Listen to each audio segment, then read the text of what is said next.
Bueno.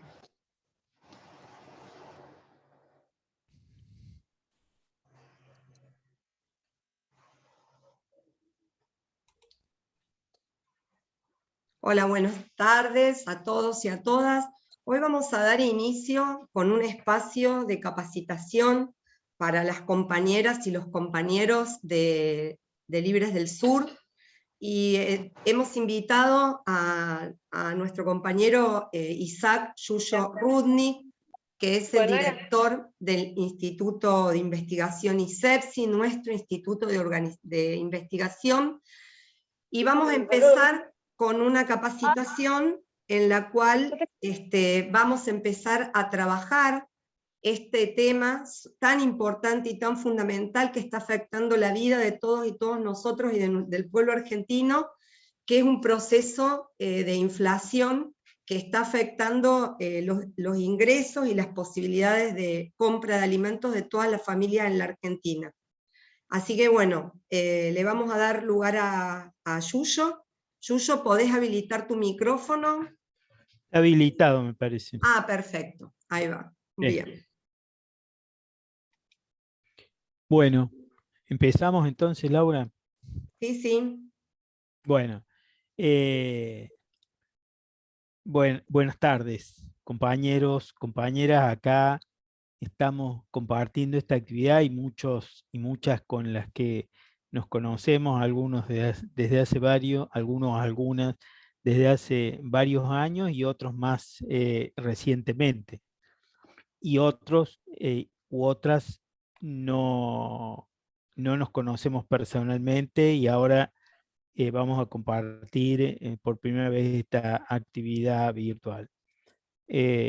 Muchas gracias a los compañeros y compañeras de la Dirección de Libres de la provincia de Buenos Aires, del conurbano bonaerense, que me invitaron a participar con ustedes, a estar con ustedes. La verdad que es un gusto que me doy, que no es, esta vez un gusto que me doy, que no es habitual, porque bueno, estamos siempre corriendo detrás de actividades y de procesos de movilización y de lucha que nos absorben y que por ahí no nos permiten eh, tener actividades como esta, que son muy valiosas para poder entender en qué marcos se están desenvolviendo algunas de las situaciones más complicadas, más, más duras que nos afectan, como es esta situación de la inflación galopante que estamos transitando. Esto de ponerle la guerra contra la inflación como título, en alguna medida es un título irónico, digamos, porque es la manera que le ha llamado el presidente a una situación que no puede controlar. O sea, hay una guerra contra la inflación que va perdiendo, claramente va perdiendo el gobierno desde hace varios meses, eh, y nosotros también vamos perdiendo mucho, vamos dejando mucho en el camino, en el transcurso de este proceso inflacionario, de aumento de los precios y en particular de aumento de los alimentos. Entonces hoy vamos a dar inicio a, con esta charla a algunas actividades que seguramente continuarán. Ustedes en cada frente, en cada lugar donde nos reunimos, para terminar de entender un fenómeno que es muy complejo. Es muy complicado, digamos, depende de muchas variables, algunas de las cuales son más visibles y otras están más ocultas. Entonces, hoy tomémoslo como un inicio para empezar a mirar qué es lo que pasa por detrás, un poquito por detrás de lo que empuja la realidad que nos lleva a que cada vez que vamos cada día, cada semana que vamos a comprar productos esenciales, nos encontramos con la amarga realidad de que el precio que teníamos pensado, con el que podíamos adquirirlo, porque fue la semana pasada o ayer que tuvimos ese precio, ahora ya no. Entonces, bueno, vamos con eso. Avancemos con la primera. Acá lo que hice fue introducir con los últimos resultados, algunos de los últimos resultados de nuestro índice barrial de precios, en el que hicimos el relevamiento de los precios de marzo. Esto todavía no lo publicamos, lo vamos a publicar seguramente a partir de mañana, y el resultado de marzo fue de casi un 4%, pero lo más, digamos, destacable, lo más notorio, es cuánto da el primer trimestre, cuánto está sumando el primer trimestre. Está sumando más de un 20% en el aumento de los alimentos, ¿no? Nadie tuvo en sus remuneraciones, en las jubilaciones, incrementos de este nivel. Sí los hubo, si hubo algún incremento, seguramente fue mucho menor, fue mucho más disminuido. Entonces, la canasta básica del primer trimestre, o sea, el valor de los 57 productos de la canasta básica de alimentos que nosotros relevamos todos los meses desde hace muchos años, en el primer trimestre de enero, febrero y marzo fue de 20,72%. Vamos con la siguiente. La fruta y verdura fueron los productos que más aumentaron. Aumentaron casi un 34%, ¿no? O sea, eh, realmente el valor de estos productos en los últimos meses, yo diría en el último año, año y medio, durante todo el año pasado y este año, y en lo que va de este año, fue el rubro que más aumentó. En marzo aumentó un poco menos, o casi no aumentó, pero los incrementos anteriores, de los meses anteriores, lo ponen en este valor. El rubro que sigue es el de almacén, ¿no? Los productos de almacén aumentaron 23,42%, o sea, es una barbaridad. Ahí hay mucho de incrementos de la leche, de las carnes y del pan. Digamos. Estos fueron los productos que más empujaron. Como siempre, son productos que compramos todos los días o que tenemos que comprar todos los días. A veces el poder adquisitivo o los recursos que tenemos en el día no nos alcanzan para comprar todo. Vamos con el siguiente, que sería el aumento del precio de la carne. En el primer trimestre las carnes aumentaron 12,15%. O sea, parece poco en relación a los rubros anteriores, a las verduras y al almacén, pero obviamente un incremento en 3 meses del 12%, del más del 12%, es una barbaridad. Estamos hablando de un aumento del 4% promedio cada mes. Vamos con la siguiente. Bueno, acá estamos mostrando la variación mensual, o sea, de la canasta, el valor de la canasta del mes de marzo es 38.500 pesos, casi 38.500 pesos, aumentó 1.400 pesos en un solo mes, ¿no? 3,95%. O sea, los mismos productos que el mes pasado los podías comprar por 36.000, casi 37.000 pesos, para comprar los mismos productos en la misma cantidad necesitas tener 1.500 pesos más la familia, ¿no? Y bueno, acá hay algunos productos, los productos los aumentos de algunos productos. La zanahoria aumentó 122% en un trimestre, ¿no? El pan aumentó casi 47%, y el pollo, que es uno de los productos de las carnes que más estuvieron estables en los últimos tiempos, que es un producto de carnes en el que nos refugiamos para poder comer algo de carne. El pollo ha sido siempre de los más baratos, sigue aumentando en los últimos meses mucho, ¿no? Y ahora en el trimestre aumentó casi un 22%. Vamos con la siguiente. Bueno, acá empezamos un poquito a ver las teorías sobre este tema de la inflación. Ustedes seguramente cuando tratan de entender algo y mirar algún debate en la televisión o escuchar algo en la radio, escuchan de que hay como distintas teorías, hay distintas explicaciones. ¿Mm? Entonces le dimos un pequeño espacio a este tema de las teorías sobre las causas de la inflación. Porque el problema es que hay inflación, nadie lo discute, desde el presidente hasta todos nosotros que lo sufrimos todo el tiempo. Él no lo sufre, pero no puede abstraerse de que existe y que es un elemento dominante en la vida nacional que le está limando el consenso porque no lo puede resolver. Entonces, una de las explicaciones dice que la inflación es consecuencia de que hay mucho dinero circulando.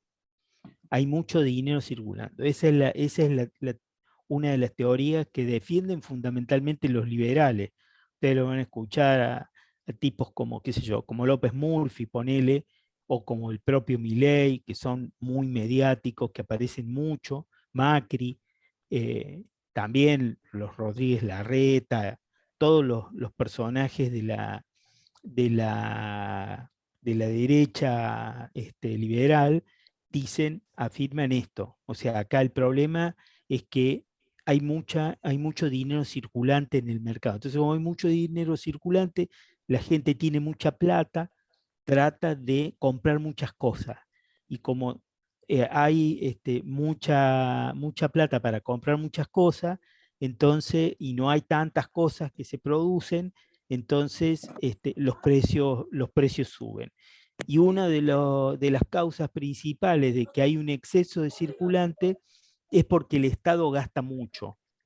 Ellos dicen, el Estado está gastando mucho. Este es un discurso que ustedes van a escuchar seguramente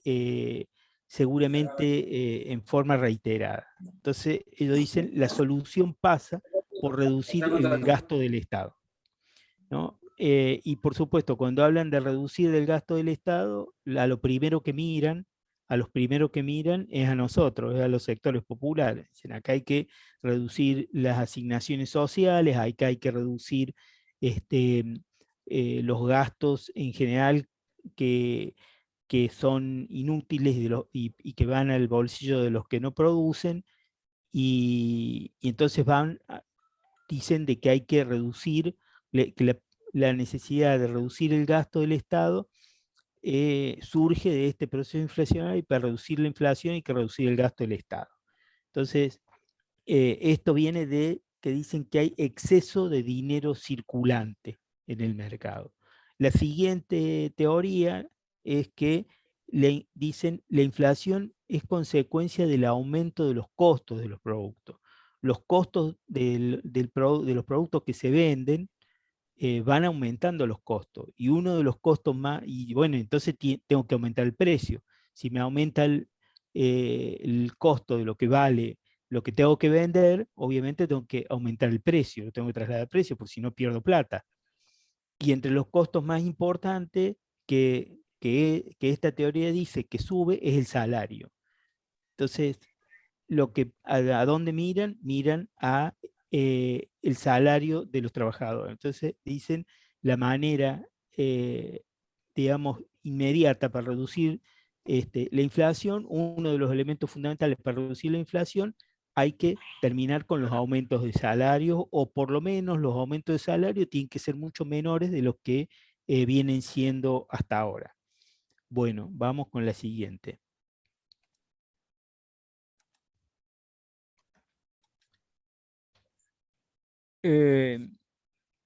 Dentro de una tercera teoría, hay muchas, pero las agrupamos fundamentalmente en tres variables, en tres grandes corrientes, en tres grandes escuelas.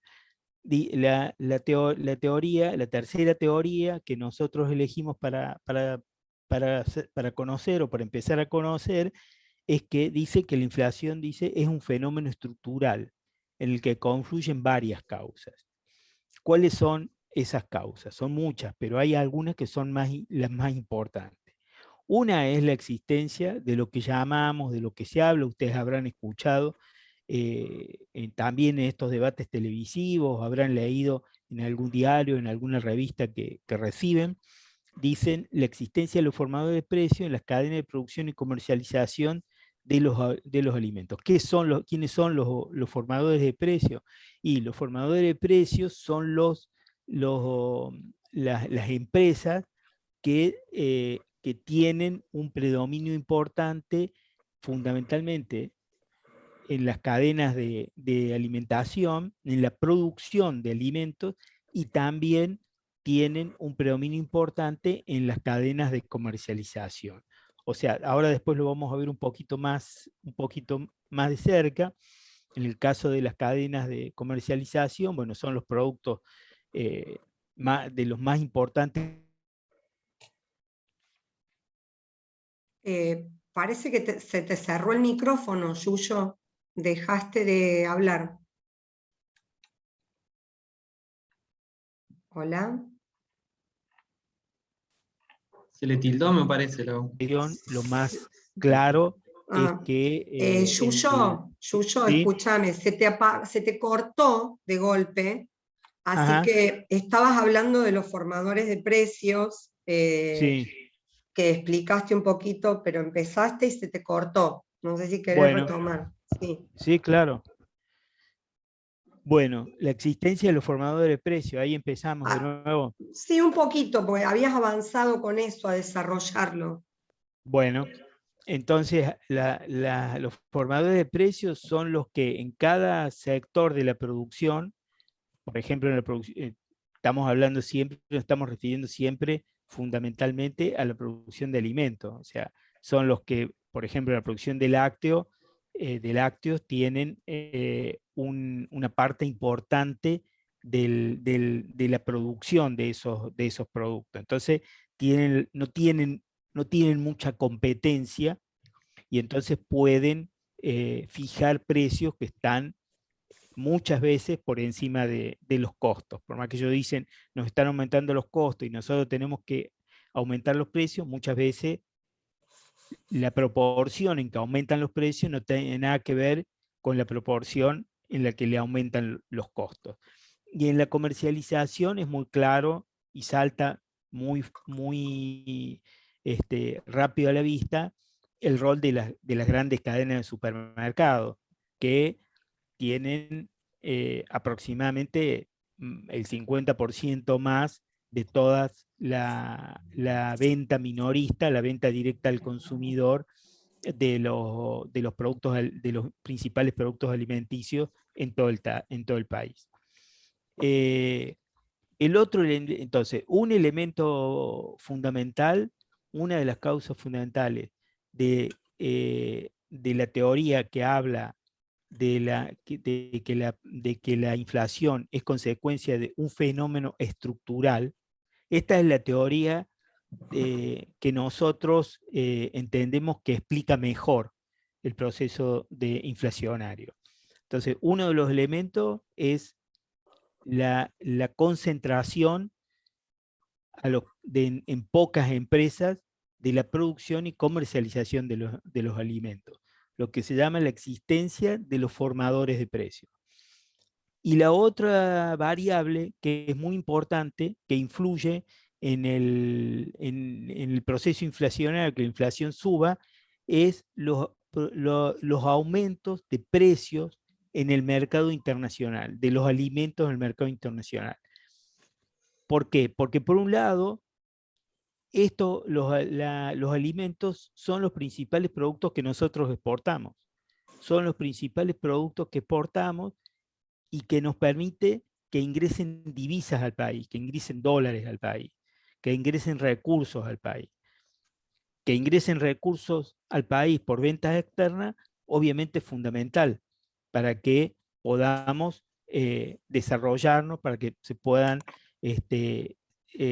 crear fuentes de trabajo, para que se puedan sostener las cadenas de producción que existen, las fábricas, los comercios, todo lo que se va desarrollando y va haciendo crecer, o por lo menos la sostiene al mismo ritmo el desarrollo de la economía, se adquiere con las divisas, con los dólares que se adquieren por ventas de productos externos, ¿no es cierto? Por ventas de productos afuera del país, a otros países, al mercado internacional.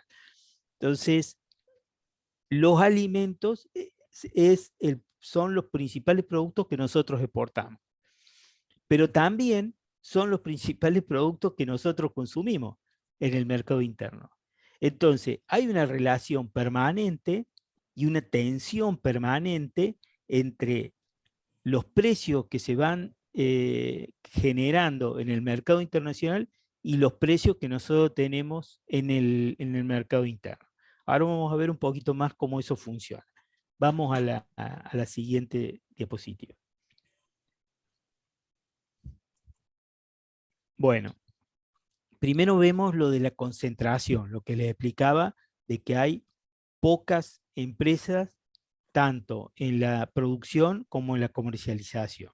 ¿Esto de dónde viene? En los años 90, cuando estaba Menem, se implementó un programa de apertura económica. ¿Qué decía apertura económica? Que todo lo que nosotros producimos y producíamos en esa época entró en competencia, se abrió toda la economía y se sacaron todas las barreras y entraron productos de las mismas características y del mismo tipo que nosotros producimos en el país, producidos en el exterior. Obviamente, en muchos casos eran productos que venían de países que estaban más desarrollados tecnológicamente que nosotros, y entonces, de un día para el otro, la producción nuestra entró en una competencia muy desigual con los productos que entraron del exterior, y entonces muchas de esas empresas, como sabemos, en la época de Menem, cerraron, y muchas de esas empresas hicieron pie en la Argentina y hoy son productoras de alimentos en nuestro país. Muchos de los productos que nosotros consumimos son producidos en el país, pero son producidos por empresas transnacionales. O sea, empresas que no tienen origen aquí y que entonces producen aquí y remiten todas las ganancias que obtienen, las remiten al exterior. Dejan en el país algunos pocos recursos que solo les sirven para para que las empresas sigan funcionando. Pero en líneas generales, sobre todo en los últimos años, esos recursos que obtienen, esas ganancias que obtienen en nuestro país, no son para generar nuevas inversiones y nuevos puestos de trabajo en el país. Algunos ejemplos que tenemos en cada uno de los rubros. En la carne bovina, o sea, en la carne de vaca, el consorcio ABC es una entidad que representa a los frigoríficos. Al 90% de los frigoríficos que exportan están agrupados, están organizados en esto que se llama consorcio ABC. ¿Qué es lo que significa eso? Que están agrupados ahí y que son los que exportan, y el 90% de lo que se exporta de carne afuera del país, que es mucho, y es mucha plata, y concentra el 35% de lo que faena, o sea, es el 35% de toda la carne que en definitiva se produce, digamos, y que va a llegar a estar en condiciones de ser vendida y consumida. Entonces, ¿qué es lo que les permite esto? Le permite obviamente ponerse rápidamente de acuerdo, decidir de lo que producen, de lo que faenan, cuánto van a vender y cuánto van a dejar en el mercado interno. Y por supuesto, definen los precios que que tenemos que pagar para poder seguir comiendo un pedazo de carne. Y obviamente fijan los precios que nosotros tenemos que pagar, no teniendo en cuenta si tenemos remuneraciones como para poder adquirir la carne, que es un producto indispensable para alimentar a la familia, sino en función de cómo van los precios en el mercado internacional. Si los precios en el mercado internacional suben, bueno, ellos buscan subir en el mercado interno para obtener por lo menos el mismo nivel de ganancia. Y si no lo pueden vender en el mercado interno, rápidamente lo derivan al mercado internacional. En los lácteos, una empresa concentra la producción del 70% de la leche fluida. Bueno, no voy a explicar acá la importancia que tiene la leche en la alimentación de las familias. Bueno, hay una sola empresa que concentra el 70% de la producción. O sea que no le es muy difícil decidir a qué precio tenemos que pagar el litro de leche. Las harinas, hay 2 empresas que tienen el 80% de la producción. 2 empresas. Digamos, solamente 2 empresas concentran el 80% de la producción. En aceites, 3 marcas concentran el 90% del mercado. O sea, de todos los aceites que nosotros vamos a elegir precio, a tratar de no quedarnos sin ese producto que es indispensable para cocinar, hay 3 marcas que concentran el 90% de todas las ventas. Esto en la producción de algunos de los principales productos, en la carne, en los lácteos, en la harina, en el aceite. Y en lo otro, lo que les decía antes, la comercialización, las cadenas de los grandes supermercados concentran el 50% de la venta minorista en todo el país. Entonces, este elemento de la concentración en pocas manos, de la producción y de la comercialización de los principales alimentos, obviamente es un elemento muy determinante de los aumentos o de los no aumentos. Si alguna vez decidieran no aumentar tanto las cosas, serían capaces ellos perfectamente, así como hoy son capaces y tienen la posibilidad de empujar permanentemente los precios para adelante, alguna vez podrían tener también perfectamente la posibilidad de no aumentar tanto las cosas. Vamos con la siguiente diapositiva.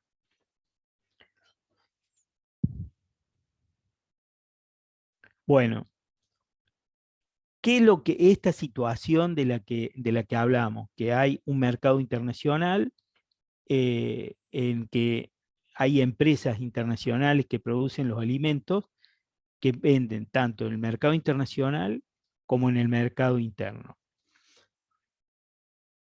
Acá ¿qué es lo que decimos? Hay una competencia desigual entre el mercado internacional y el mercado interno. ¿Por qué? Porque nos decíamos también en una diapositiva anterior que los principales productos que nosotros vendemos al exterior son los principales que nosotros consumimos. Entonces, estas empresas que son las que más producen, están en permanente tensión de si venden en el mercado, les conviene vender en el mercado internacional, o sea, si les conviene exportar o les conviene vender en el mercado interno. Ahora, esto para nosotros, para el país, para los consumidores de los sectores populares, es caer en una competencia muy desigual, porque nosotros producimos un volumen de alimentos que puede abastecer a 400 millones de consumidores mundiales. Y la cantidad de consumidores que tenemos, que es la cantidad de habitantes que tiene el país, es de 40 a 45 millones. Entonces ahí ya en la cantidad de consumidores potenciales, de consumidores posibles, entre uno y otro mercado, ya estamos jodidos, ya tenemos una desigualdad muy importante. O sea, la empresa se para y dice, yo produzco esto, produzco leche, produzco carne, produzco trigo, ¿no es cierto? ¿A dónde la vendo? ¿A dónde me conviene concentrarme? ¿En el mercado internacional o en el mercado interno? Si los productos estos aumentan en el mercado internacional, obviamente yo voy detrás de venderlos en el mercado internacional. Y subo los precios en el mercado interno para tratar de equiparar las ganancias que obtengo con los precios que voy a tener en el mercado que estoy vendiendo en el mercado internacional. Y no me interesa si el poder adquisitivo de los argentinos, de la mayoría de los trabajadores argentinos y de las trabajadoras argentinas, tiene posibilidad de adquirir a ese precio que yo puedo vender en el mercado internacional. Entonces, subo los precios en el mercado interno para equipararlo a lo que estoy ganando o lo que puedo vender y ganar en el mercado internacional. Entonces, ¿qué es lo que decimos? Que hay un poder adquisitivo del mercado interno que es bajo en relación al externo. O sea, el poder adquisitivo del mercado externo es muy grande, muy elevado en relación al bajo poder adquisitivo que tenemos los trabajadores, y que cada vez más ese poder adquisitivo, lo vemos todos los días, se va bajando, porque hay un empobrecimiento muy importante de los últimos años. Entonces, cada vez la capacidad o la posibilidad de competir de nuestro mercado interno con ese mercado internacional, pensando que son empresas que tienen la posibilidad de ir a un mercado o a otro, la posibilidad de competir es cada vez menor, digamos. Por eso decimos que hay una competencia desigual entre el mercado internacional y el mercado interno, por cantidad de consumidores potenciales y por poder adquisitivo de los consumidores del mercado internacional respecto a las mayorías que son consumidoras en el mercado interno. Vamos con la siguiente diapositiva. ¿Cuáles son las medidas que se deberían tomar? Teniendo en cuenta que nosotros entendemos que esa es son las causas fundamentales. Uno es este tema de las retenciones de la exportación. Ustedes habrán escuchado mucho y habrán visto muchas discusiones y debates en la tele, en los diarios, de nuevo, sobre la retención de la exportación. ¿Qué son las retenciones de la exportación?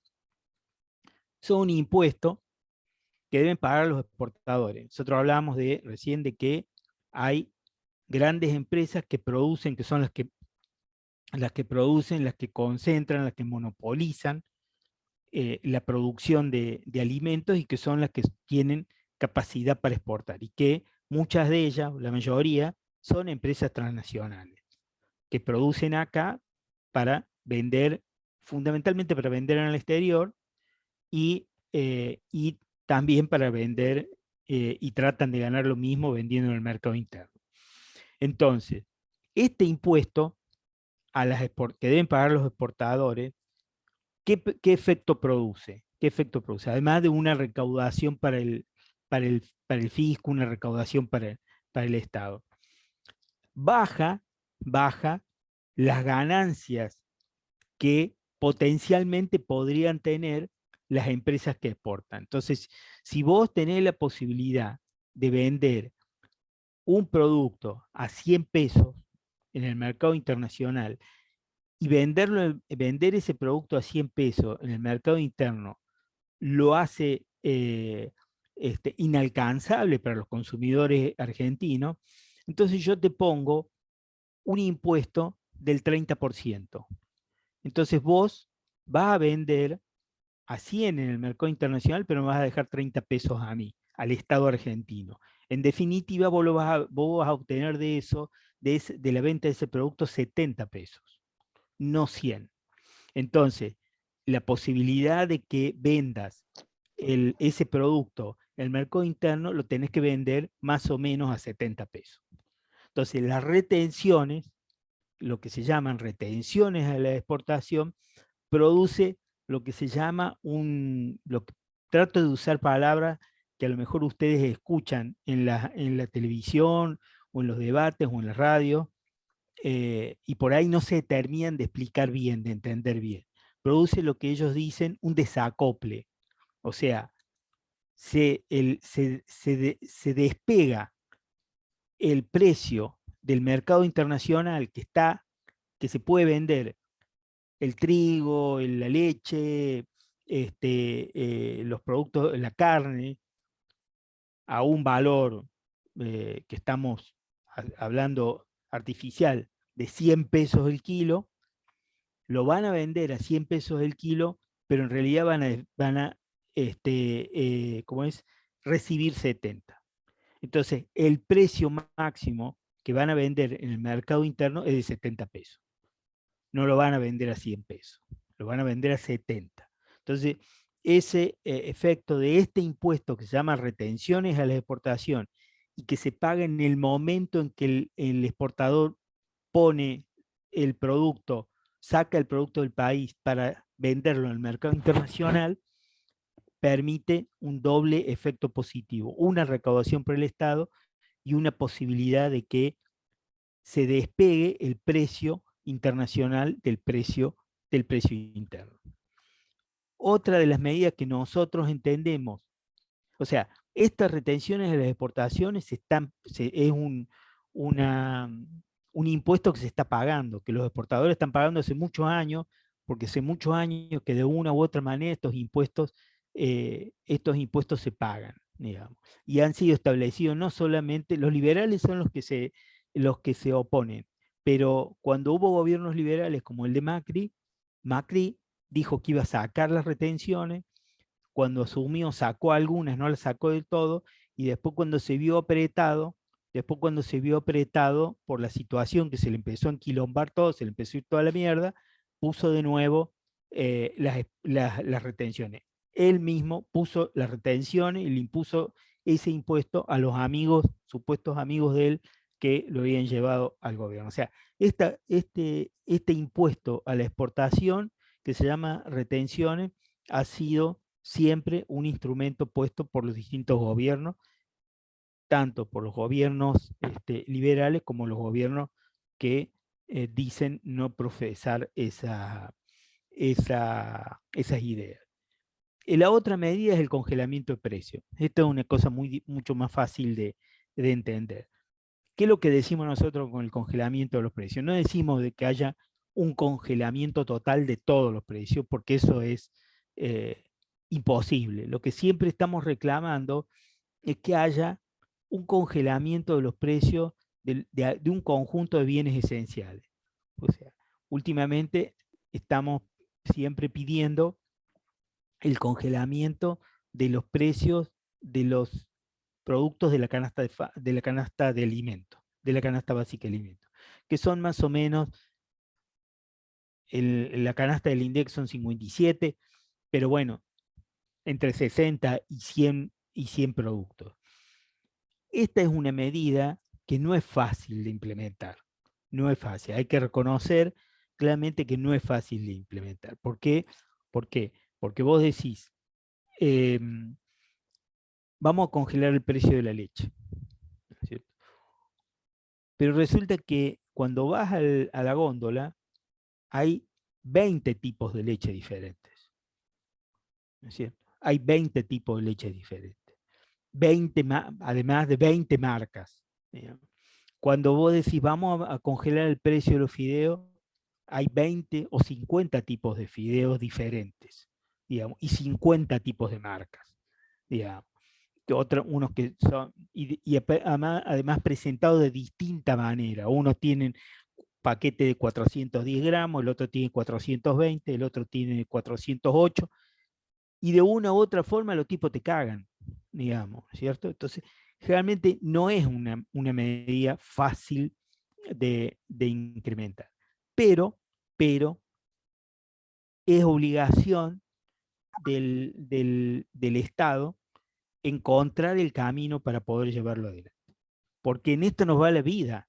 No es que estamos hablando de una cuestión que nos permitiría a lo mejor vivir mejor porque podríamos irnos de vacaciones, que nos la merecemos y no podemos, o podemos tener un poco más de recursos para poder salir y tener alguna recreación que nos la merecemos y es fundamental. Podríamos pagarle a los chicos algunas cosas que hoy no podemos, podríamos renovar mínimamente la ropa que nos lo merecemos, y no estamos hablando de nada de eso, estamos hablando de los alimentos y de los alimentos esenciales, que ahora hay un porcentaje muy alto de nuestra población y de nuestra familia que no pueden adquirir. Entonces esto hay que encontrarle la vuelta. Hay que encontrar la vuelta. No se resuelve, y la realidad lo demuestra, con anuncios y recontraanuncios y programas y nuevos programas que no tienen ninguna efectividad.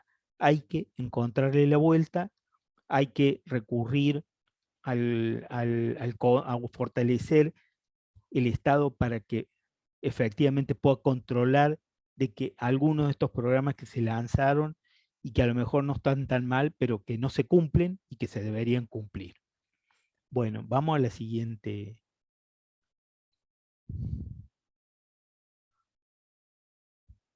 Bueno, ¿qué son estas cosas? Por un lado dijimos, retenciones a la exportación, ¿cierto? Que es lo que nos permitiría y nos permite en alguna medida, porque existen las retenciones a la exportación desde hace mucho tiempo, impedir de que las empresas nos quieran vender los productos en el mercado interno al mismo precio que podrían tener y con las mismas ganancias del mercado internacional. Por otro lado, dijimos un control de precios, un congelamiento de precios, un método de fijación de precios máximos, pero que efectivamente se cumpla, no que sea como ahora, que se mandan programas de distintas características, con distintas denominaciones, pero no se cumple. ¿Cuál es lo siguiente? La creación de una Agencia Nacional de Alimentos. Esto en algún momento se planteó hace un par de meses. El gobierno salió de algunos miembros del gobierno, dijeron que había una idea de crear una Agencia Nacional de Alimentos. ¿Cuál es la función de la Agencia Nacional? ¿Cuál sería la función de una Agencia Nacional de Alimentos? La Agencia Nacional Alimentaria debería ser oficial en la medida de lo posible, y si no, tendría que tener un funcionamiento independiente, un funcionamiento autárquico. Lo mejor es que sea oficial, que sea administrada y controlada por el propio Estado. ¿Qué es lo que debería hacer?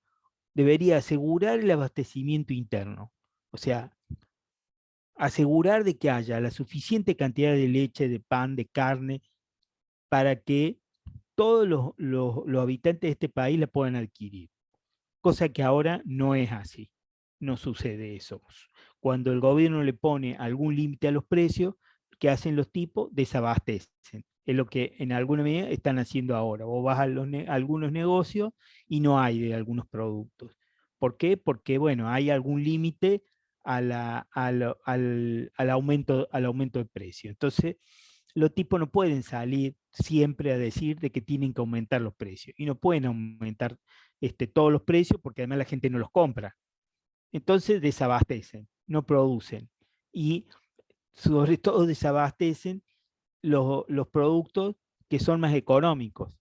Entonces vos cuando vas al supermercado o al almacén o a la verdulería, te encontrás con que son los productos más caros los que hay, los que uno habitualmente compra porque son más baratos, capaz que no están, y tenés que, o no podés comprarlo, o tenés que comprarlos más caro y gastar más. ¿Qué es lo que permitiría, qué es lo que permitiría además la Agencia Nacional de Alimentos? darle un lugar importante a los pequeños agricultores y a las pymes que producen alimentos. ¿Por qué es importante eso? Porque empezaríamos a romper ese monopolio del que hablábamos que ellos tienen. Ellos tienen estos grandes grupos tienen, como decíamos al principio, un monopolio en la producción que les permite fijar ellos los precios de los productos esenciales. ¿Eso es por qué? Porque tienen el 50, el 60, el 70, el 80% del mercado de estos productos esenciales. Si nosotros desde el Estado alimentamos el crecimiento y el desarrollo de pequeñas y medianas empresas alimentarias ligadas al consumo interno, no necesariamente ligadas a la exportación, ligadas fundamentalmente al consumo interno, le meteríamos una competencia directa a todos estos sectores más concentrados y los obligaríamos a que no puedan aumentar los precios arbitrariamente y a su, digamos, beneficio como ellos hacen ahora. ¿Cómo cómo debería el Estado apoyar la creación y el crecimiento de estas pymes alimentarias? Dándole un apoyo crediticio especial, digamos, dándole créditos baratos, préstamos baratos que le permitan crecer. No hay empresas que puedan crecer o nuevas empresas que se puedan crear si no hay créditos baratos. Y eso lo tiene que analizar y desarrollar y obligar a los bancos el propio Estado. Y por supuesto, apoyo logístico y apoyo gerencial. ¿Qué es apoyo gerencial? Apoyar a estas empresas en la formación de personal, de personas que sepan cómo administrar y desarrollar una empresa. Uno mira de afuera y parece fácil, digamos, el trabajo que hace un gerente de una empresa, pero no es así. Es una profesión en la que se forman estudiando durante años y obviamente con la experiencia y la práctica concreta. Muchas veces existe la mejor voluntad y la mejor decisión y a lo mejor también algún pequeño recurso que viene por herencia familiar y la pequeña empresa no prospera porque justamente le falta una línea de gerentes que esté formada y que sepa cómo hacer las cosas. Todo esto tiene que hacerlo el Estado. Tienen que hacerlo a través de esta Agencia Nacional de Alimentos.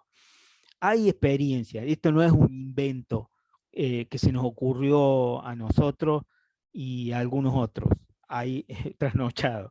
Hay experiencia de Agencia Nacional de Alimentos en distintos países.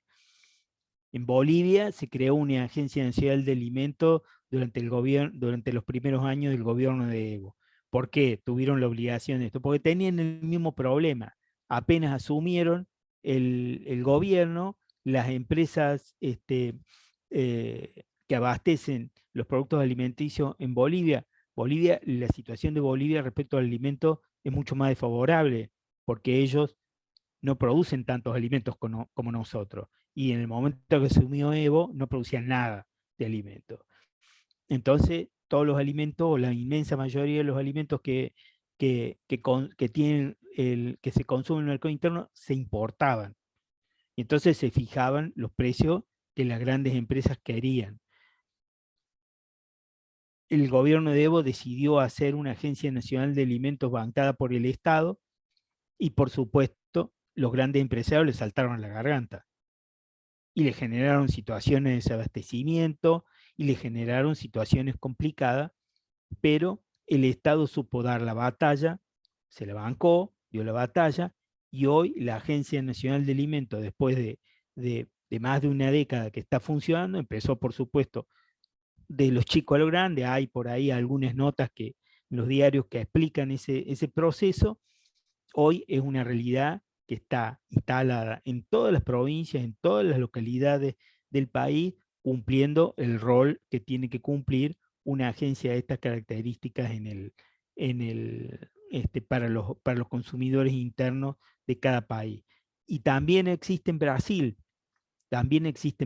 existe una empresa parecida, por supuesto, de una magnitud mucho mayor, mucho más desarrollada, porque Brasil es un continente que tiene 200 millones de habitantes, Bolivia tiene 8 millones de habitantes, 7, 8 millones de habitantes, en una escala mucho mayor, aún durante un gobierno liberal como el que existe, se mantiene y tiene una función fundamental a la hora de la provisión de alimentos para el consumo interno, para regular la provisión de alimentos. Y después también hay en otros países otros países más alejados como la India, más de 1.000 millones de habitantes, empresas de estas características, experiencias de estas características administradas por el Estado que cumplen una función importante.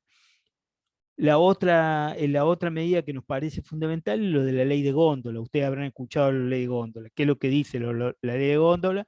Que en las góndolas de los supermercados y de todos los negocios del país, un 30% tienen que ser ocupados por productos de las pequeñas empresas, de cooperativas y de agricultura familiar, ¿no? Obviamente, para que puedas llenar el 30% de las góndolas con la producción de estos sectores, tenés que tener créditos para estos sectores para que crezcan y puedan producir alimentos.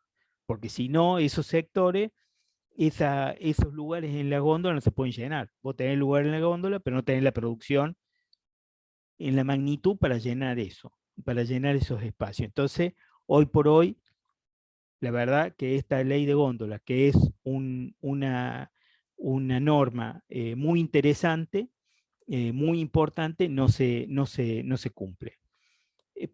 Vamos con la siguiente diapositiva. Bueno, las otras medidas que son importantes, esto que decimos, generar cadenas de origen local, o sea, empresas nacionales que puedan efectivamente competir con las empresas transnacionales. Obviamente, para que ese proceso empiece de nuevo, hace falta el apoyo del Estado, es indispensable. Entonces, lo que decimos, el avance de la producción de alimentos con mayor valor, que permitan exportarse no solo la materia prima básica, acá ponemos como ejemplo, exportemos por lo menos galletita en lugar de trigo. Agarremos el trigo, cosechemos el trigo, generemos fábricas de alimentos propias, de origen nacional. Las fábricas de alimentos que existen en este momento en el país, muchas de ellas son de origen nativo, de origen nacional, de familias de origen nacional. Pero a partir del 90 han sido todas o casi todas compradas por transnacionales. Son todas empresas transnacionales, la Pepsi, Danone, o sea, son todas empresas de origen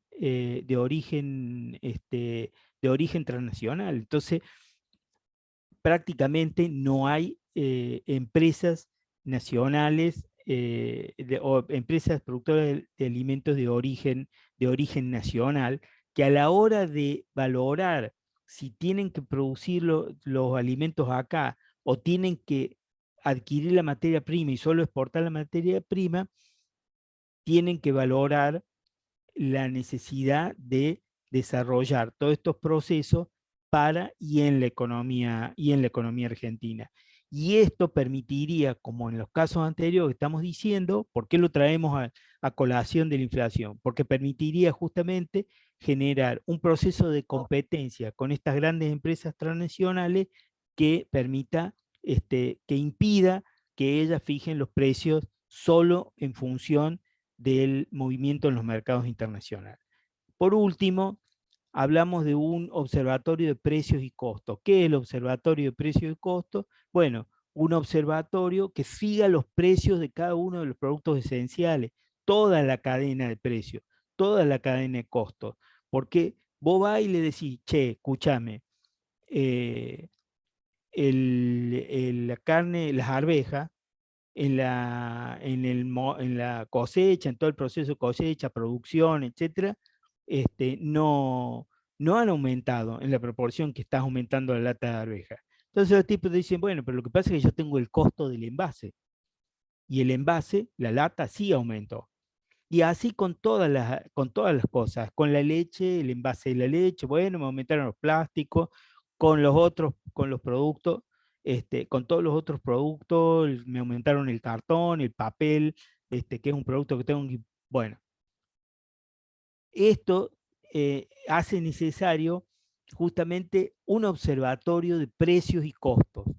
Entonces, vos hoy me aumentás el precio de la leche a 120 pesos. Bueno, a ver, ¿cuál es el costo que vos tenés para llegar a cobrarme 120 pesos en el mostrador para obligarlo al almacenero a vender la leche a 120 pesos en el mostrador? ¿Cuál es el costo que vos tenés que te permite, que te obliga a tener ese precio?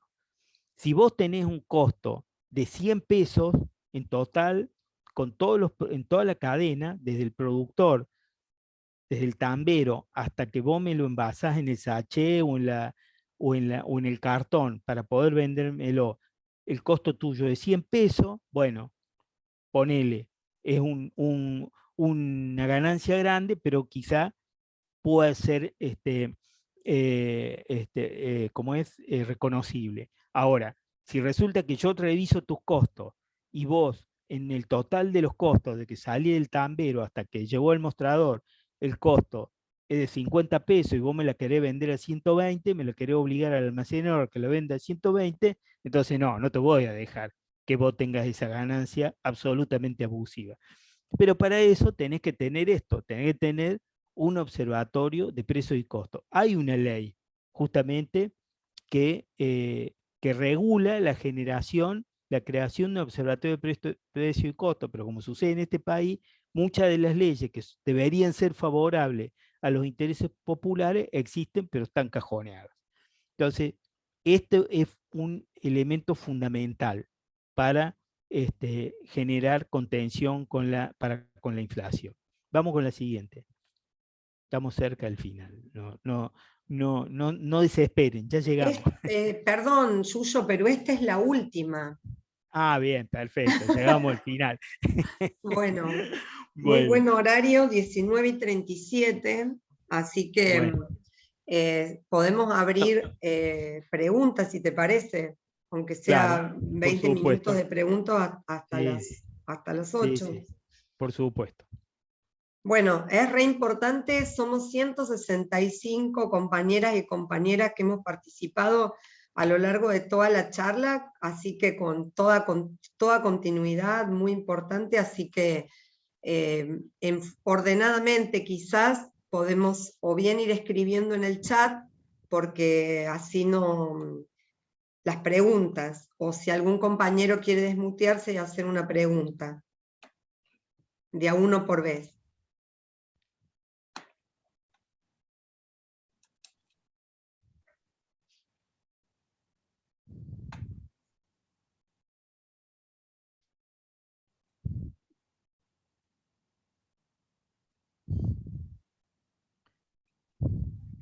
Para mí, o sea, estuvo muy bien explicado, habla Analía y Pepe Tigre, estuvo muy bien explicado, no me quedó por lo menos ninguna duda.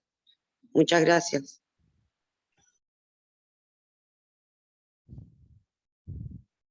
Buenas, Pollo. Hola, Yuyo. Hola. ¿Cómo andás? Che, nos Bien. sumamos un poquito más tarde, pero nos sumamos. No, ahí en la placa esa que pusiste del Observatorio de Precios y Costos, decía ley no sé cuánto, ¿no? Y yo entiendo que cuando el secretario de Comercio dijo que iba a ver de que no hagan sobreprecios y eso, apeló a lo mismo, digamos, a un ente que supuestamente existe, no sé si a eso te referís por ley, a la hora de crear el observatorio. Porque supuestamente, bueno, eso, que me parece que algo debía haber existido y no se está implementando. Bueno, ¿cómo es eso? Sobre todo porque puede ser...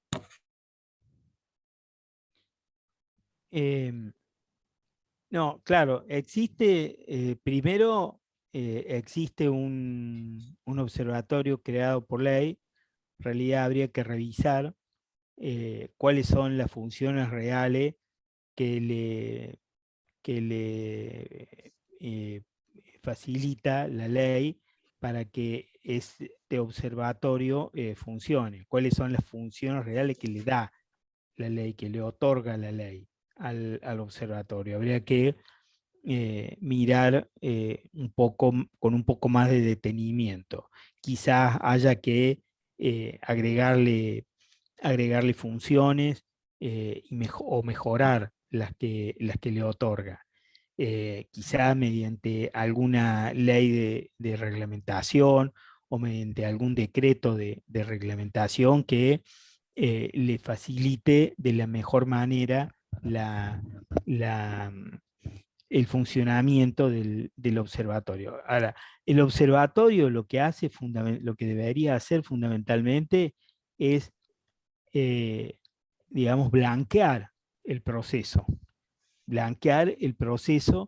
que tiene la empresa desde que obtiene la materia prima hasta que la puede transformar, obtener, ya sea por capacidad propia, digamos, porque bueno, va y extrae el producto o lo compra, digamos, desde que tiene el producto, la materia prima, hasta que es capaz de hacerlo transcurrir por la cadena de producción, hacerlo pasar por la cadena de producción y convertirlo en un producto vendible, digamos. Entonces, y consumible. Entonces, ese proceso generalmente las empresas lo ocultan y se niegan a blanquear porque dicen que eso es secreto y ellos tienen derecho a mantenerlo en secreto porque es una manera de defenderse de la competencia. Entonces, ahí siempre hay una tensión entre lo que tienen que blanquear y están obligados a blanquear y de lo que tratan de ocultar. Pero justamente por eso hace falta que la ley sea precisa, digamos. Pero tampoco en estas cosas siempre es importante tener en cuenta que no es un invento de los argentinos un observatorio de estas características. Sobre todo donde existen estas herramientas del Estado para impedir grandes ganancias abusivas, es en los países más desarrollados que los que se oponen acá son los que siempre hablan bien de cómo funcionan los países del primer mundo. Bueno, realmente en los países del primer mundo, donde estos instrumentos y estas herramientas existen y funcionan con mucho más fuerza y el Estado es mucho más duro con las empresas que lo que se llama, le llaman ejercen, abusan de su posición dominante. Entonces, esa es una cuestión, una cuestión. Pero una vez que vos lo blanqueás, y decís, bueno, acá la ganancia que tenés, que estás tratando de obtener es abusiva, tenés que bajar el precio. Después tenés que controlar en el mostrador o en la góndola o el paso del producto por la caja registradora de que efectivamente se cumpla, que los tipos no te aumenten el precio y no te vendan, no te quieran vender y efectivamente en muchos casos te lo venden porque vos necesitas comprarlo a cualquier precio, ¿no? ¿Qué es lo que sucede? ¿Qué es lo que está sucediendo ahora? Ellos hicieron, por ejemplo, una lista de precios como de 1000 y pico de productos que pusieron en el escenario a principio de enero y nosotros la contrastamos con los productos de la canasta básica que estaban en esa lista y que nosotros relevamos, y en la mayoría de los casos, los precios que ellos ponían en el barrio no existen. En el barrio tenemos que pagar precios mucho más altos que lo que figura en esa lista de precios máximos que ellos publican. Entonces, el siguiente paso es comprobar que no te están vendiendo al precio por encima del que se está fijando, y que supuestamente sale de un control que vos le haces sobre la cadena que el observatorio debería hacer sobre cuánto cuesta y a cuánto deberían venderlo con una ganancia razonable, no con una ganancia desmedida. El siguiente paso entonces es controlar cómo llega, con qué precio efectivamente llega al mostrador ese producto. Y el tercer paso, que es indispensable, y es el que siempre el gobierno flaquea, es el que el gobierno muestra su debilidad, el tercer paso es qué hace cuando se comprueba de que el precio está por encima del que ellos fijaron. Porque ellos fijan un precio máximo. La lista está, la ponen en todos lados, se quedan tranquilos, pero después nosotros tenemos que ir y pagar otro precio, que a veces es el doble del que figura ahí. Y eso es fácilmente comprobable porque están ahí, en los mostradores, en las góndolas. ¿Y qué es lo que hacen? Bueno, ahí la debilidad se manifiesta porque no tienen, no toman medidas respecto a eso. Solamente después sale el secretario de Comercio y dice que los empresarios los están cagando, el presidente dice no sé qué, que son el diablo, que pavadas dicen, pero a nosotros con eso no resuelve nada, porque los otros se siguen abusando y poniendo los precios que quieren. Entonces, ¿qué es lo que hay? ¿Qué es lo que hace falta? Hace falta de que efectivamente tengan la fortaleza para poder imponer esos precios que ellos dijeron, ellos mismos pusieron en sus listas y dijeron estos son los precios máximos. En las últimas listas son precios con las marcas, no son precios genéricos. Te dicen el paquete de fideo de tal marca y de tal gramaje debe venderse con máximo a tal precio. Pero ese precio no está. O porque te venden ese producto a más elevado, o porque ese producto no está, digamos, cuando lo vas a buscar. Hay otro que es más caro. Entonces, el siguiente paso, que es el tercero, donde ellos muestran toda su debilidad, donde muestran que no tienen la voluntad política de confrontar con los sectores estos, digamos, que no tienen la voluntad de poner inspectores con lo que se llama con poder de policía, o sea, que tengan la autoridad de comprobar, si comprueban los precios que no se respetan, que tengan la autoridad para sancionar, para imponer multas que efectivamente se paguen, o incluso para cerrar y clausurar los negocios por lo menos por un tiempo, aunque sea simbólico, pero que lo puedan hacer.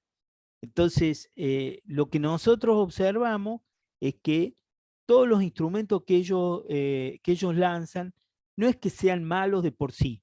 Poner una lista de precios máximos está bien, hacer reuniones con los empresarios y con los trabajadores está bien, propagandizar las listas de las que hablan está bien, pero lo que no está bien, porque en definitiva no sucede, es que hagan cumplir esas resoluciones que ellos toman. Entonces, los empresarios salen de las reuniones y no cumplen con los acuerdos que tuvieron con ellos. Y el gobierno no tiene la capacidad ni la decisión para decir, muchachos, si no cumplen, le vamos a aplicar la ley.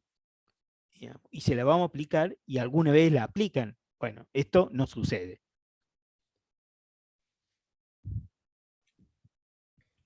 Hay una pregunta en el chat de la compañera de Merlo, Débora. ¿Por qué el Estado permite que las grandes cadenas o marcas también monopolicen la ley de góndolas y no deja al pequeño productor o cooperativa que genere trabajo y alivio al bolsillo de cada trabajador?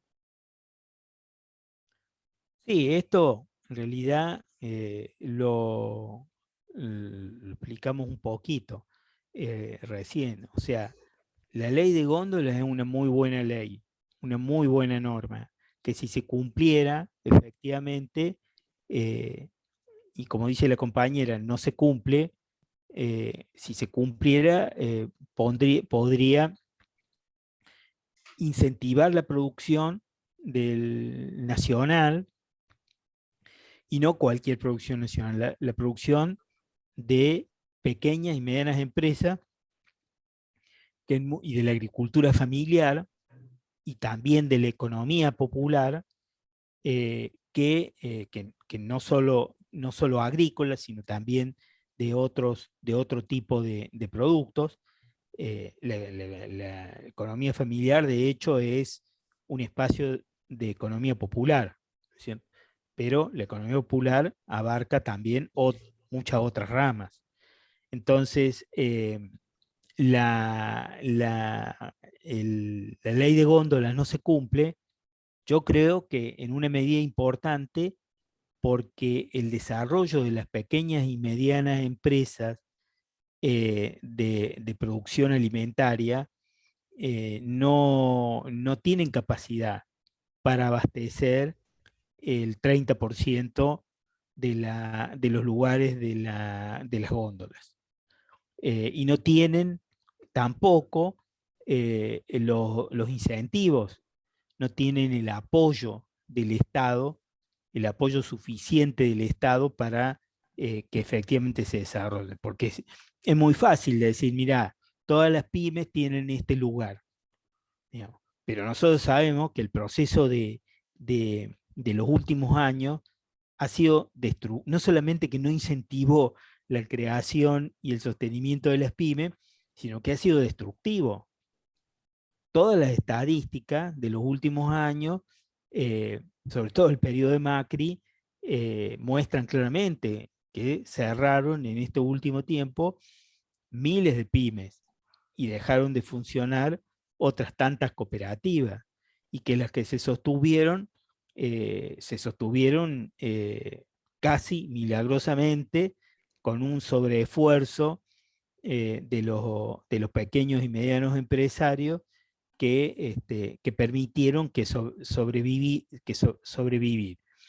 Entonces, obviamente para poder aprovechar ese espacio que es muy importante, que sería muy importante que se pudiera aprovechar, se requiere toda una política mucho más abarcadora, mucho más amplia, que va desde el crédito, que lo que poníamos ahí, o sea, requiere apoyo crediticio, o sea, necesita apoyo, crédito barato, y requiere de apoyo logístico, o sea, que también se abaraten toda la cadena logística que requiere el traslado de la materia prima, el traslado de los productos que van saliendo de la empresa, y también apoyo para la formación de los cuadros dirigentes de las empresas. Entonces, o sea, pusiste la ley, abriste la góndola y todo lo demás lo hiciste, o lo hiciste de una manera muy insuficiente, muy insuficiente. Entonces, ese proceso debería tener un apoyo que va mucho más allá de la legislación que debería obligar a que efectivamente la ley de góndolas, que obliga a la ley de góndolas, que efectivamente las góndolas se llenen con productos provenientes de las pequeñas y medianas empresas. Hay muchos compañeros que han intervenido en el chat. No sé si alguno de ellos quiere hacer el planteo o si no los leemos a las intervenciones. No sé, Mauro, cómo te parece más conveniente. También hay una intervención de una compañera que plantea cuál va a ser el plan de lucha para poder pelear por este tema de frenar la inflación. No sé, Mauro, si querés intervenir con esa pregunta. ¿Está Mauro? Sí. Me parece que Mauro hizo una pregunta y se fue. No, está Mauro. No, Está, pero está muteado. Estás con el micrófono cerrado, Mauro. Bueno, mientras Mauro se conecta, ahí muy interesante, la compañera Yamila plantea: hace falta un Estado fuerte, que gobierne para las mayorías, que se plante y no permita que nos sigan vulnerando nuestro país. No existe la decisión política de poner un freno a esto. La compañera Alejandra plantea que aparte los mayoristas aumentaron y que los comerciantes de barrio no pueden comprar en mucha cantidad, compran por unidad. Eso también afecta en la lista de precios, en los comercios de cercanías, ¿sí?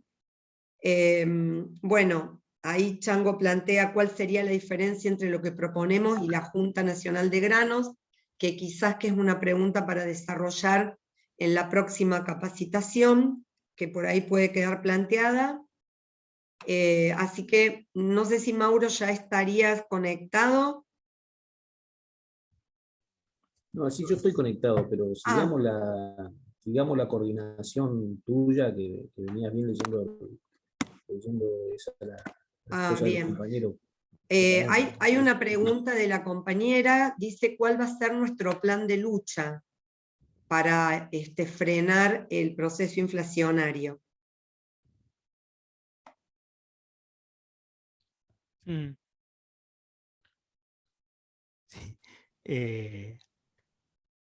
Me parece que el plan de lucha está en curso, está en desarrollo, y tiene que ver con el requerimiento principal que nosotros tenemos en todas las peleas que llevamos adelante, que es que queremos trabajo, que se generen condiciones para trabajar. Obviamente, también están incorporadas permanentemente a todos los planes de lucha los requerimientos inmediatos para resolver cuestiones que son fundamentales, como la provisión de alimentos indispensables. Pero el requerimiento principal nuestro y de todos los compañeras y compañeras de nuestro movimiento y de todos los movimientos sociales es que queremos tener posibilidades de trabajar y tener un sueldo digno. Y si tenemos posibilidad de trabajar es porque hay empresas que van creciendo, o emprendimientos propios que van dando la posibilidad del nacimiento de nuevas cooperativas, o de fortalecer las que existen, o de fortalecer y generar emprendimientos de la economía popular, pero fundamentalmente que pueden producir y poner nuevos productos o más cantidad de los que ya se producen en el mercado. Entonces, cuando hablamos de que lo que hace falta es que se genere un espacio en la realidad económica de pequeñas y medianas empresas, de cooperativas, de emprendimientos de la economía popular, que efectivamente generen nueva producción, que generen más producción, y que desde esa generación de producción seamos capaces de romper el monopolio, la predominancia de las grandes empresas, estamos dando el camino efectivo y más genuino. Estamos intentando abrir el camino más efectivo y más genuino para esta lucha por nuestro trabajo, por nuestros ingresos, por nuestra dignidad, y también para contener el proceso inflacionario. porque si hay un sector de la economía nacional que es el de la pequeña y mediana empresa, el de los emprendimientos populares, el de la agricultura familiar, que es capaz de poner buenos productos y baratos en el mercado, bueno, eso llena la ley de góndolas, lo doy eso como ejemplo, llena la ley de góndolas con productos buenos y baratos que va a obligar a las grandes empresas transnacionales a pensar en cómo van a administrar sus precios de otra manera. Van a tener que competir con los productos que nosotros podemos producir, va a llegar el momento que va a tener que pensar cómo competir con productos que nosotros podemos producir. Entonces, el camino de la pelea, para nuestra pelea, para que sea más efectiva, obviamente es el reclamo de todas estas medidas que estamos proponiendo ahora, el congelamiento de precios, la generación de controles, bueno, todo lo que estamos proponiendo acá, y también, y estratégicamente para el mediano plazo, para aportar la solución de medio plazo, generar un sector de la economía del que nosotros tenemos y podemos ser protagonistas, de generación de más productos buenos y más competitivos, no solamente en calidad, sino en precio también. O sea, es posible eso perfectamente, pero obviamente requiere también de un apoyo del Estado. Apoyo del Estado que no significa que queremos que nos regalen nada. Apoyo del Estado que es indispensable para cualquier emprendimiento. Estas grandes empresas transnacionales también tienen apoyo del Estado y también lo reclaman porque están reclamando todos los días que le bajen los impuestos, por ejemplo. Y en muchos casos se los bajan, en muchos casos las benefician, en muchos casos hay leyes que las subsidian los impuestos y que no les cobran o una parte o todos los impuestos por una cantidad de años. Y eso obviamente es un reclamo que ellos tienen al Estado y muchas veces lo obtienen. Entonces, no es que nosotros cuando decimos queremos apoyo del Estado para que nuestros emprendimientos pequeños y medianos se crezcan y se hagan buenos y competitivos y produzcan productos buenos y competitivos, estamos reclamando cosas que ellos no tienen y reclaman. Ellos también lo reclaman y muchas veces lo obtienen mucho más que nosotros porque tienen capacidad de presión mucho más importante que la que tenemos nosotros, ya sabemos cuál es la capacidad de presión que tenemos nosotros. La capacidad de lobby que tenemos nosotros no es que tengamos amigos en el Estado, como tienen ellos, amigos que son a los que subsidian, no es que tengamos ningún amigo, sino que ya sabemos cómo lo obtenemos peleando siempre las cosas en la calle.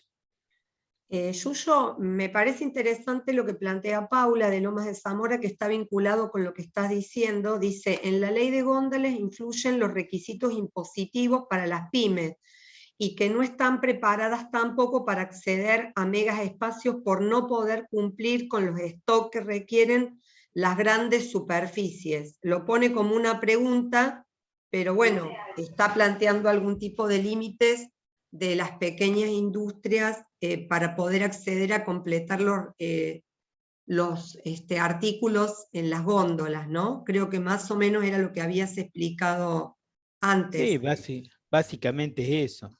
Básicamente es eso. O sea, se aplican muchas veces a las pymes y a los pequeños emprendimientos, se aplican normas que están incluso por encima de las que efectivamente cumplen los grandes emprendimientos, porque en esos casos, en el caso de los grandes emprendimientos, está muy repetido que no cumplen con todas las normas y que los funcionarios que deben controlarlo permanentemente miran para otro lado, ¿no? Uh-huh. Yamila de Tigre hace una propuesta que quizás pueda ser desarrollada en siguientes capacitaciones. ¿Podría ser viable un plan federal de agricultura y ganadería donde el Estado brinde campos para el cultivo y la ganadería, genere trabajo para desocupados y desocupadas y que las producciones se vendan al Estado? Eso sería desde la economía popular, nos plantea Yamila de Tigre. Decirle Rubén que está ahí, si se anima a contestarla o tiene que preparar la respuesta para una próxima capacitación. Son preguntas muy interesantes para incluir en la próxima capacitación. Sí, o por ahí quiere tirar alguna idea ahora. No, me parece que, digamos, lo que Yuyo pasó son muchos títulos que se pueden desarrollar. La agencia de alimentos puede tener parte de esas funciones, digamos, ¿no es cierto? Obviamente que se puede establecer algún programa de colonización, digamos, y que puede ser, digamos, no tiene que ser masivo, no puede ser tan masivo porque ya en la Argentina la agricultura existe, digamos, ¿no es cierto? Es algo que está desarrollado, pero sí se puede establecer algún programa de colonización que genere producción de alimentos y que sirva para llegar al consumo interno, ¿no es cierto? Lo que sí, digamos, lo que sí es cierto, por eso es importante que se pueda incluir dentro de la agencia de alimentos o de una agencia que ordene todo el sistema alimentario en la Argentina. Y es importante eso porque no es solamente llevar gente al campo y darle una semilla, llevar gente al campo, prepararla, generarle escala, generarle logística, generarle conceptos sanitarios, es decir, hay que tener un acompañamiento y que yo creo que también falta la ley de góndola. La ley de góndola para mí es un tema más de largo plazo que de corto plazo, porque precisamente lo que alguien planteó ahí es una de las limitaciones, que no hay capacidad para llegar a los grandes espacios. Entonces, pero eso no implica que no pueda ser una propuesta de generación de más productores, de más oferta, que favorezca la competitividad, ¿no? Por ahí pasa la cosa. No sé si contesté, Yuyo, o me fui... Bien, lo presento a Rubén, que no lo presentamos al inicio. No, pero Rubén no importa, Ciani es compañero integrante del equipo de economistas del ISEPSI, él es economista, y bueno, está junto con Yuyo preparando todo lo que tiene que ver con los soportes de capacitación para llevar adelante la campaña de lucha contra la inflación. Bueno, creo que no hay más. Dice Susana, el continente produce, pero se quedan en pocas manos. Creo un poco lo que había planteado Yuyo. Micaela, Susana, Lugo tienen levantada la mano. Y Mauro, no sé si es que querían hablar o es que querías hablar, Susana. Tenés que desmutearte. Tenés el micrófono. Si te desmuteás, podés hablar y hacer la pregunta. Abrís el microfonito. Ahí va. Ay, no. ¿Ahí me escuchan? Sí, Susana.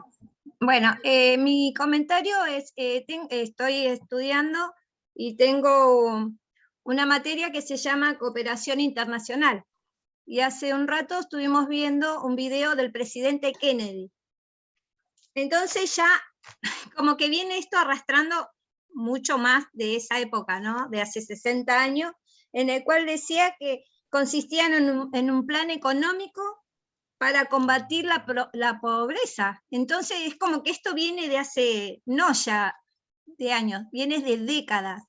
Es como una película repetitiva, siempre lo mismo, y el gobierno de turno que está es como que no hace nada, al contrario, siempre castiga lo que es al pobre. En esta materia me entero de que nosotros acá, en lo que es Latinoamérica, somos los países más ricos y sin embargo hay una desigualdad tremenda. Eso quería decirle.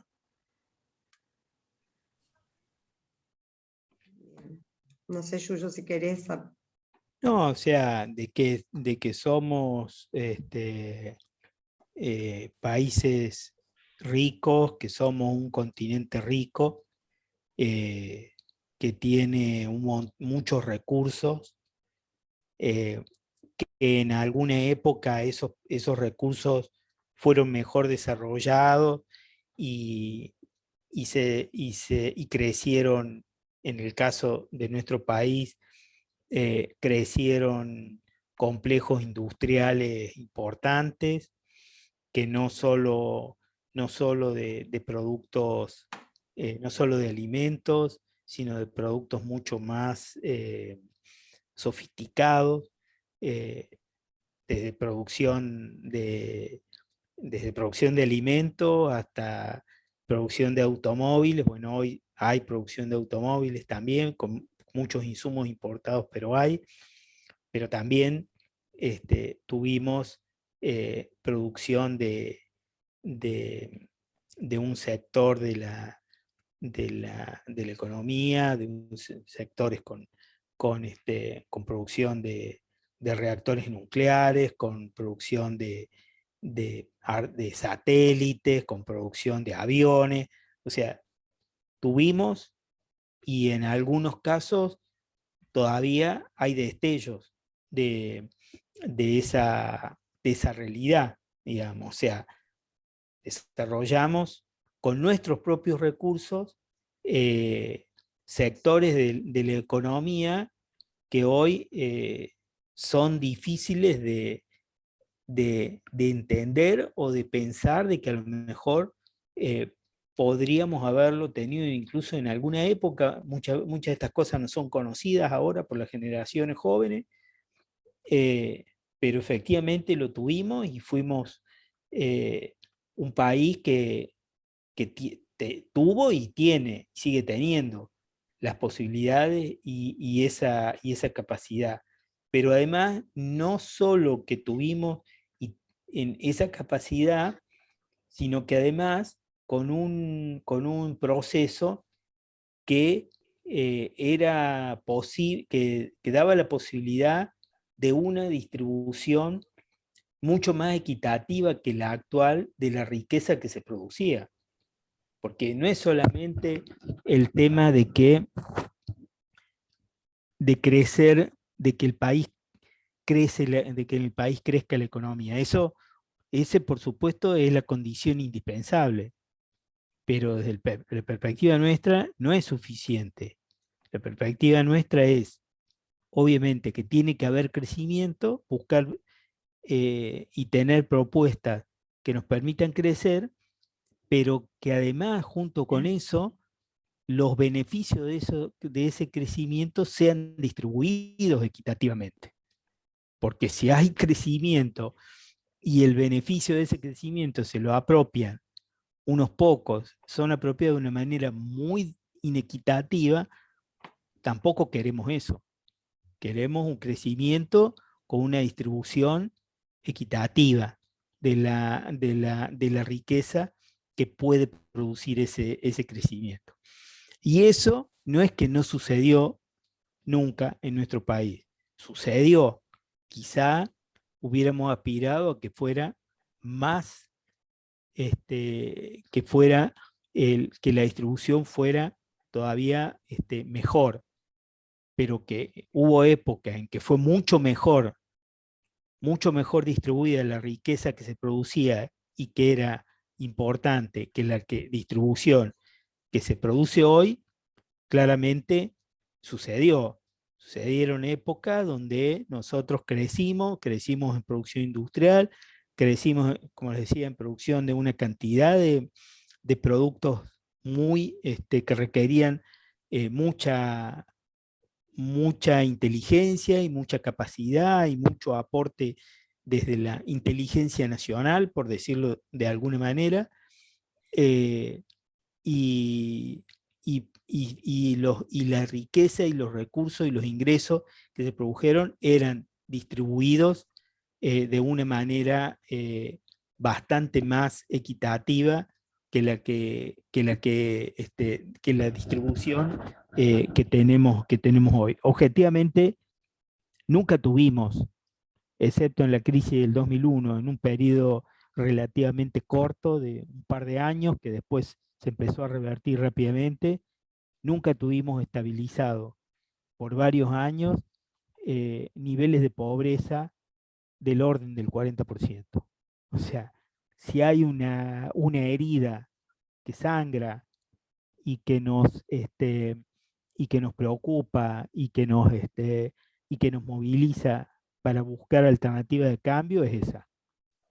Bien. Tenemos un país rico con muchas posibilidades y que tiene un 40% de la población en condiciones de pobreza, y eso no tiene ninguna justificación, nada más que la injusta distribución que se hace de los ingresos que produce el país. Bueno, Mauro tiene levantada su mano, entiendo que tiene para Ahí hacer está. una pregunta. Ahí va. Sí, no, dos cosas. Una que por ahí Rubén, o si bien queda para la próxima capacitación, por ahí está bueno la que decía el Chango, digamos, ¿no? Por lo menos sacarse la duda, ¿no? O sea, de esto de la Junta, ¿cómo era? La Junta Nacional de Granos, ¿no? O sea, eh, planteó algo de eso, bueno, ¿en qué se diferencia la propuesta nuestra de eso? Porque, bueno, forma parte de las cosas que a veces uno ve en la tele, ¿no? Y de la izquierda que dice que nacionalización del comercio exterior, bueno, entonces me parece que no, si se puede hacer una introducción sería buena. Y después, segundo, como nosotros esto lo vamos a salir a la calle, digamos, está planteada una campaña, sería bueno poner en el punto justo este tema, porque hay algunos compañeros o compañeras ponen el tema del FMI, del acuerdo con el FMI. Sería bueno poner en el punto por ahí justo, si preguntarle eso a Julio, eso puede explicar, bueno, cómo atamos, digamos, cómo se ata la inflación esta de los alimentos al acuerdo con el FMI, en qué punto y en qué punto es muy forzado, porque como con lo del FMI venimos de una campaña y venimos entrenados, si hacemos el puente ese, en su punto justo podría ser interesante. Eso. Sí, el acuerdo con el fondo en sí, bueno, la idea, la propuesta nuestra o la idea nuestra es que lo que se firmó no es lo mejor para el país. Aún así,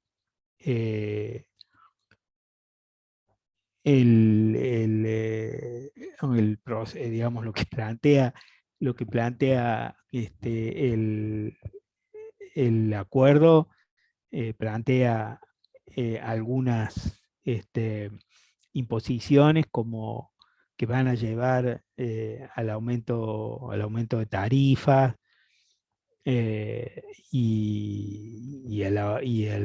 digamos, el crecimiento de las tasas de interés y el acompañamiento del aumento del dólar respecto a la inflación, que es difícil encontrar, es difícil que el gobierno pueda encontrar o pueda estar algunas medidas que equilibren esas obligaciones y no sean esas, bueno, hay alguno que está resfriado y que tiene abierto el micrófono. Y que es difícil de que esas medidas, que vamos a ver cómo se desarrollan en el próximo periodo, puedan ser beneficiosas para el proceso inflacionario. Pero aún así, el acuerdo con el fondo deja abiertos en el mismo acuerdo algunas resquicios sobre los que el gobierno podría trabajar virtuosamente, digamos. O sea, cuando se habla de que el gobierno, el acuerdo obliga al gobierno a tener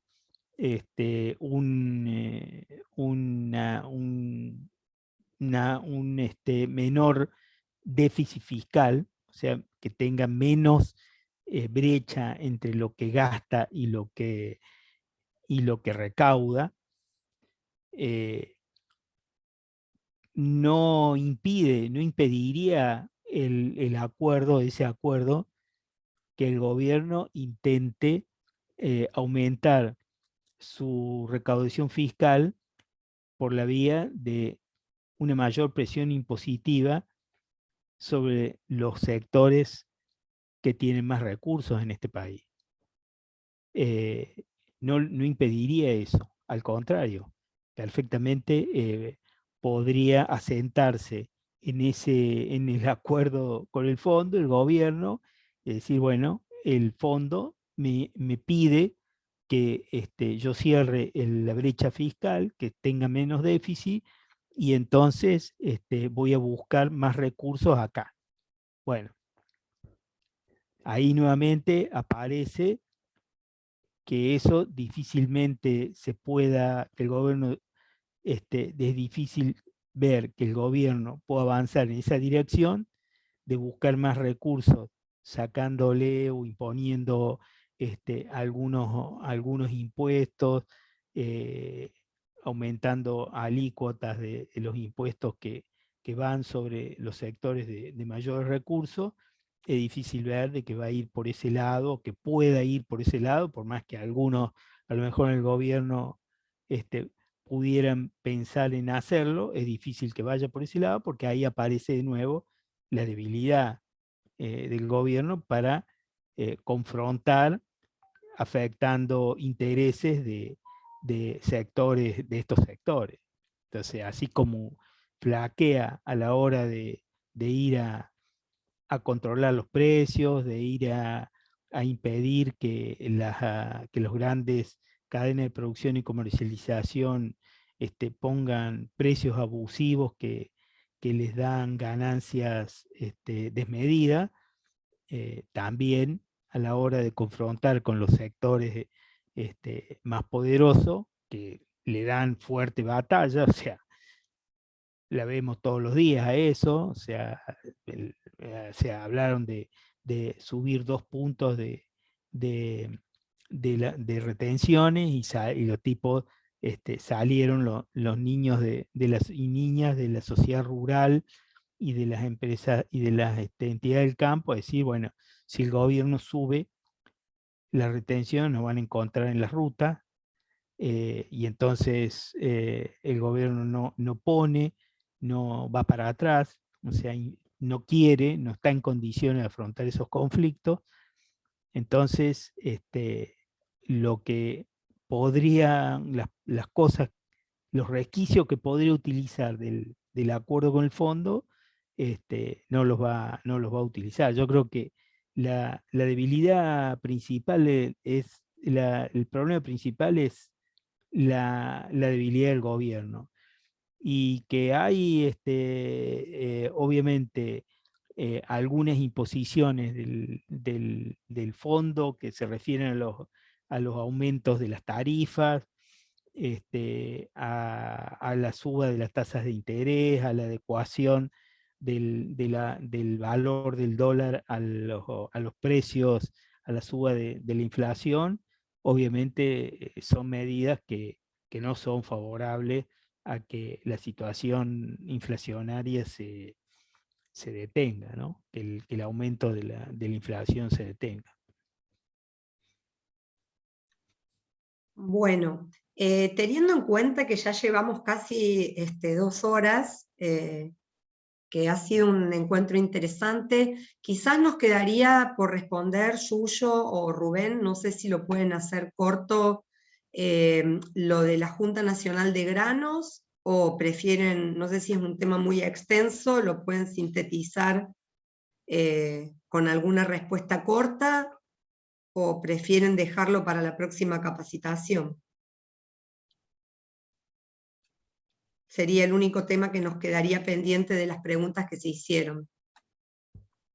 Si está Rubén, debería Sí, responder él. está Rubén. No. Yo no soy idóneo en ese tema. En la mayoría de los temas soy bastante poco idóneo.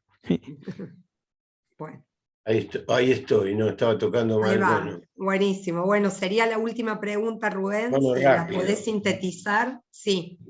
Un segundo antes, digamos. Me parece interesante la pregunta lo que disparó la pregunta de Susana, el tema de Kennedy y la contestación de Yuyo, digamos, porque realmente la época de Kennedy era la Alianza para el Progreso, que era una pelea entre Occidente y Oriente, cuando existía la Unión Soviética, la Guerra Fría, y en ese momento nosotros estábamos, no mejor que ahora, súper mejor que ahora, que era como decía Yuyo. Me parece importante recalcarlo esto, porque si no, está ese discurso maquiavélico que siempre estuvimos mal, y que desde el 30, que se fueron los liberales, este país fue un desastre, y no fue así. Digamos, independientemente que había pobres y todo, y que es bueno eso, en ese momento había un 5% de pobreza en la época de la Alianza para el Progreso en Argentina. Y había, como decía Yuyo, emprendimientos de alta tecnología, aviones, cohetes, etc. Eso nada más me quedó ahí, me interesaba aclararlo. Lo de la Junta de Grano no es la Junta de Granos, en estos momentos es rearmar, le dejo el título, rearmar un organismo que intervenga en la alimentación, en la seguridad y soberanía alimentaria de la Argentina. Es eso lo que hay que hacer. La Junta de Grano nació en el año 30 para sostener a los productores chacareros que estaban afectados por la crisis del 30. Hoy los chacareros no existen porque son todos arrendatarios o públicos, etc. Así que para los productores no necesitan una Junta de Grano. Lo que sí se necesita, y que parte hacía la Junta de Grano, porque la Junta de Grano tenía un programa de trigo que aseguraba el precio de la harina durante todo el año, pero yo creo que se necesita otro organismo, y que es lo que hablamos, un organismo que atienda, como el que nombró.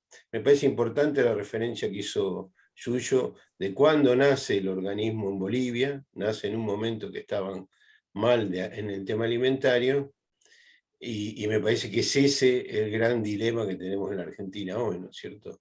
Que no solo hay que hacer crecer el ingreso o mejorar la distribución del ingreso, que eso es fundamental, sino que digamos, hay que tener un programa con esta experiencia que sirva, una institución que sirva como testigo cuando los problemas de alimentarios se ponen mal. No sé si me explico, ¿no? No tiene por qué intervenir siempre, tiene que estar ahí al lado como una salida cuando tenemos estos problemas alimentarios tan grave como tenemos ahora, o moderados como podemos llegar a tener. No sé si me explico, pero el asunto pasa hoy por la alimentación. Y entonces hay que armar un organismo que tenga que ver con la alimentación. El de Bolivia es un ejemplo. En Brasil la CONAB se llama, para que sepan, y ahí termino, el organismo en Brasil se llama Comisión Nacional de Abastecimiento. Digamos, está toda la definición. ¿Para qué sirve ese organismo? Para el abastecimiento de alimentos a la población. ¿Sí? No sé si contesté. Perfecto. Bueno, para dar un cierre, nos parece que ha sido muy, muy interesante, que hemos podido avanzar en un montón de conceptos, que hemos podido indagar sobre cuáles son los fenómenos que causan la inflación, y vamos a dar continuidad con estas capacitaciones. Esperamos que hayan sido fructíferas, digamos, que les hayan permitido comenzar a tener mayor información, y que haya abierto la puerta de la posibilidad de capacitarnos en este tema que parece tan difícil, pero que acá Yuyo y Rubén lo han hecho bastante sencillo y accesible para que lo podamos comprender. Así que vamos a estar girando el PowerPoint, y a partir de acá iniciar un proceso de capacitación para todos y todas las compañeras de Libres del Sur y Barrio de Pie. daríamos por terminada la capacitación. Bien. Y nos estaríamos encontrando seguramente de nuevo esta semana para darle continuidad en otra capacitación complementaria. Así que, Bueno. Un abrazo a todas y todas las compañeras. La charla va a quedar grabada, la vamos a poder enviar por mail y la van a poder volver a escuchar para repasar algunos de los contenidos si es que lo necesitan. Bien. Chao. Chao, chao. Chao, Abrazo. Chao. Muchísimas gracias. Chao, Gracias. Carmencita, Chao, Analia. mi amor. Chao, chao, chao. Chao, compañeros. Luego. Chao, chao. Boti, chao.